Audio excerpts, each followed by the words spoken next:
Hello बच्चों, आप सबका आपके अपने चैनल गोविंद मैथ लेक्चर्स में एक बार फिर से स्वागत है। तो प्रिय विद्यार्थियों, आज की इस क्लास में हम कक्षा 6 और 7 अंग्रेजी विषय की वर्कबुक 2023-24 के वर्कशीट नंबर 24, वर्कशीट नंबर 25 और वर्कशीट नंबर 26 को हल करना सीखेंगे। ठीक है बच्चों, तो देखिए वर्कशीट नंबर 24।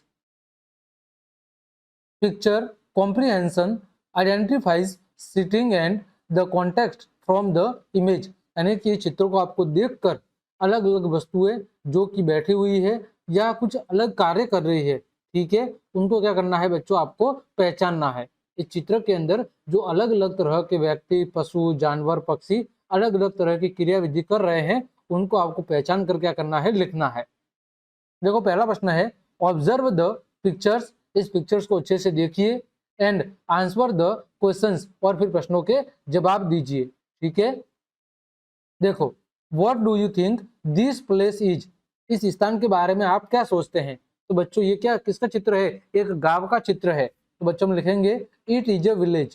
क्या है बच्चों, इट इज अ विलेज। ये क्या है बच्चों, एक गांव का चित्र है। ठीक है, इट इज अ विलेज। ठीक है,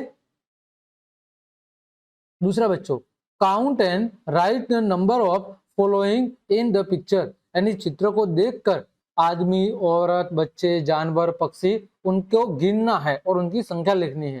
देखो बच्चों, सबसे पहले है मैन, आदमी कितने हैं, आदमी बच्चों चित्र में दिए गए हैं, वो है बच्चों इस चित्र के अंदर अंदर आदमी दिए हुए हैं 3। कितने दिए हुए हैं, 3, तो 3 आप लिख सकते हैं। वुमेन, औरतें कितनी दी हुई है, 4, यानी कि 4। बच्चे कितने दिए हुए हैं, 5, यानी कि 5। एनिमल्स कितने दिए हुए हैं, 5, यानी कि 5। पक्षी कितने दिए हुए हैं, बर्ड्स 3, कितने, 3 यानी 3। फिर पेड़ पौधे कितने दिखाई दे रहे हैं, 6। और घर कितने दिखाई दे रहे हैं, घर भी दिखाई दे रहे हैं 6। ठीक है बच्चों, आगे बढ़ते हैं प्रश्न संख्या 3। Right the name of a water source given in the picture, यानी चित्र के अंदर पानी का स्रोत क्या बताया गया है। देखो यहाँ पर क्या दिख रहा है आपको, हेडपंप दिख रहा है। तो हम कहेंगे कि चित्र में जो पानी का स्रोत है वो बच्चों क्या है, हेडपंप है। क्या है बच्चों, हेडपंप। आगे बच्चों, name the different activities people doing in the picture, यानी इस पिक्चर के अंदर जो अलग अलग व्यक्ति हैं वो कौन कौन सी गतिविधि कर रहे हैं वो आपको बताना है। पहला है मैन, आदमी क्या कर रहे हैं बच्चों, तो वो बैठे हुए हैं, तो हम कहेंगे सिटिंग। वुमन, औरतें क्या कर रही है, क्लीनिंग, कलेक्शन। ठीक है, और क्या कर रही है, और पानी ला रही है। ठीक है, and going to take water, एक तो क्या कर रही है, कुछ साफ कर रही है, और बाकी क्या कर रही है, पानी लेने जा रही है। तो going to take water. Children, बच्चे क्या कर रहे हैं बच्चों, बच्चे खेल रहे हैं।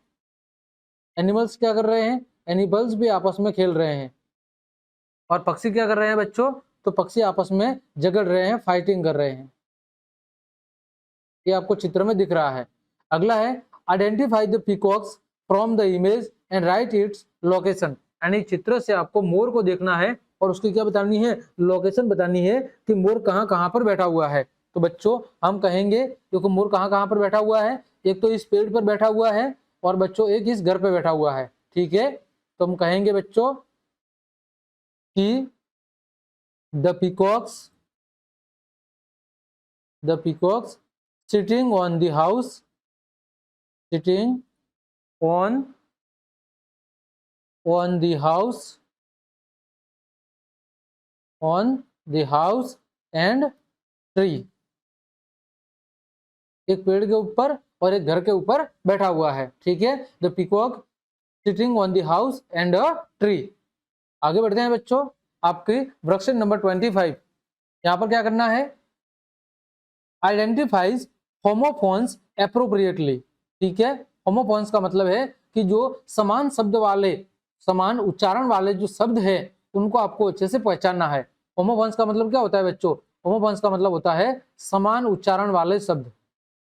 ठीक है, समान उच्चारण ध्वनि वाले शब्द, तो जो सही है उसको आपको खाली जगह के अंदर लिखना है। देखो बच्चों पहला प्रश्न है, रीड द गिवन सेंटेंसेस आपको दिए गए वाक्यों को अच्छे से पढ़िए and right the correct word in the blanks, और खाली जगह के अंदर उचित शब्द को भरिए। पहला है आई वेंट टू द खाली जगह डॉक्टर फॉर अ चेकअप। मैं चेकअप के लिए एक डॉक्टर के पास, मैं चेकअप के लिए यानी अपनी आंखों के चेकअप के लिए एक डॉक्टर के पास गया। तो I went to the eye doctor, ठीक है, मैं अपनी आंखों के चेकअप के लिए एक डॉक्टर के पास गया। ठीक है, तो बच्चों देखो यहाँ पर आई का मतलब क्या होता है मैं, और इस आई का मतलब क्या होता है आंख। तो यहाँ पर कौन सा शब्द आएगा आंख, कि मैं अपने आंखों के चेकअप के लिए डॉक्टर के पास गया था। अगला, डू यू खाली जगह द आंसर, क्या तुम इस प्रश्न का उत्तर जानते हो। तो बच्चों नो का मतलब होता है जानना, और इस नो का मतलब क्या होता है नहीं। तो यहाँ पर कौन सा आएगा KNOW, नो का मतलब होता है जानना। अगला बच्चों, my sister will be 8 year old in 2 days, मेरी जो बहन है वो 2 दिनों के अंदर कितने वर्ष की हो जाएगी, 8 साल की हो जाएगी। तो यहाँ पर क्या आएगा 8। अगला, आई विल खाली जगह यू टूडे, मैं आपको आज मैं आपको आज मिलूंगा। ठीक है, तो मिलना का क्या होता है मीट, MWT, मीट का मतलब होता है मिलना, मैं तुम्हें आज मिलूंगा। अगला है आई वांट टू खाली जगह और टीचर, मैं एक अध्यापक बनना चाहता हूं। तो क्या होगा बी। अगला, मिस्टी खाली जगह ऑन अ बाइक, मिस्टी किसके ऊपर सवार है, रोड, रोड का मतलब होता है सवार होना, किसके ऊपर, बाइक के ऊपर सवार है, और इस रोड का मतलब क्या होता है सड़क, रोड का मतलब क्या होता है सवारी करना। तो जो मिस्त्री है वो किसकी सवारी कर रही है, वो बाइक की सवारी कर रही है। अगला 7वां है द सन, यानी जो सूर्य है वो साइंस ड्यूरिंग द डे, पूरे दिन क्या करता है चमकता रहता है। अगला है I have a new bat and ball, मेरे पास एक नया बैट और बॉल है। Please do not waste paper, कृपया करके आपको जो पेपर है कागज है उनको वेस्ट नहीं करना चाहिए। स्पीक लाउडली, जोर से बोलो। I can not here you, मैं तुम्हें नहीं सुन सकता हूं। ठीक है, तो आपको उचित जो समान उच्चारण ध्वनि वाले शब्द थे उसको क्या करना था, खाली जगह में भरना था। आगे बढ़ते हैं बच्चों, आपकी वर्कशीट नंबर 26। यहाँ पर देखो, listens to phrases and response in words or short sentences. ठीक है, यानी आपको दिए गए फ्रेजेस को अच्छे से सुनना है और फिर शब्दों में अथवा एक छोटे से वाक्य के अंदर उन प्रश्नों का उत्तर देना है।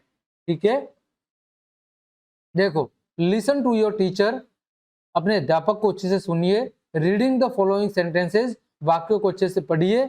And fill in the blanks, और फिर खाली जगह को भरिए। जिगर इज अ लिटिल बॉय, जिगर क्या है, एक छोटा सा लड़का है। He lives in a small house, वो एक छोटे से घर के अंदर रहता है।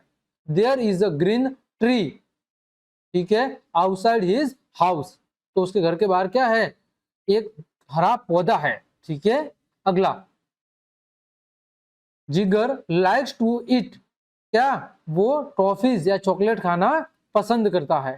ठीक है, ही खाली जगह विथ हिज पेरेंट्स, तो ही इज, ठीक है, विथ हिज पेरेंट्स, वह अपने माता पिता के साथ में है। He loves to play cricket. He has a dog as a pet, ठीक है, पेट का मतलब होता है पालतू पशु। तो बच्चों इस तरह हमने आपके वर्कशीट नंबर 24, 25 और 26 को बहुत अच्छे से सॉल्व करा दिया है। उम्मीद करता हूं सभी प्रश्नों के उत्तर आपको अच्छे समझ में आए होंगे। तो क्लास देखने के लिए आप सभी का धन्यवाद। यदि आपको मेरी क्लास और मेहनत पसंद आई है तो बच्चों लाइक, कमेंट, शेयर और सब्सक्राइब जरूर करें। आज के लिए इतना ही। जय हिंद, जय भारत।